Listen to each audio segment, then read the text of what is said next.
كل حاجة اتدمرت، كل حاجة اتدمرت، وكل حاجة راحت. هتعدي على خير والله، مش هتكون كده، احنا ما عملناش حاجة.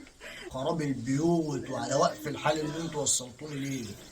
3 سنين ايه، وعربية الناس وعربيتي والبيت اللي اتدمر والأسرة كاملة اللي اتدمرت، وعياله اللي فيها اخوات بنات عياله وعيالنا اللي اتدمرت، وحياتنا كلها اللي اتدمرت، حياتنا كلها اللي اتدمرت بناء على حكم 3 سنين اللي اتنطق ده.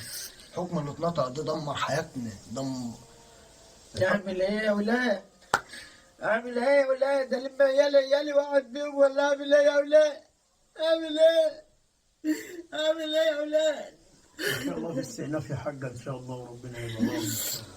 ادعوا لنا بقى يا اخواتي في الاستئناف بقى يا اخواتي، ده اخر دي بقى انتوا يعني. ما كنتوش معانا، تعبت لاخر لحظه كنت بتدعوا لي يا رب معانا.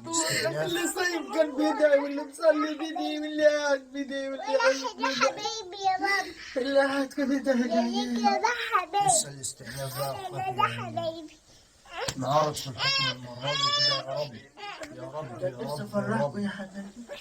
يعني دي آخر فرصة. الحكم اتنطق خلاص، 3 سنين لل7 أشخاص ومصادرة العربيات. والاستئناف ده بقى ربنا بقى هو وحده اللي كاتب فيه ايه، عشان الواحد يعني زهق من حياته وزهق من الدنيا كلها. الاستئناف ده بقى ربنا وحده هو اللي عارف مكتوب فيه ايه. يا رب عدى على خير. هيكون خير. بس اللي احنا وصلنا له بالحكم اللي اتنطق النهارده ده خراب بيوت ودمار أسرة بالكامل، مش أسرة واحدة، مش بيت واحد، ده دمار أكتر من 4 5 بيوت. يعني الواحد الواحد مش عارف يقول ايه. مش مصدقين. 7 افراد ب7 بيوت.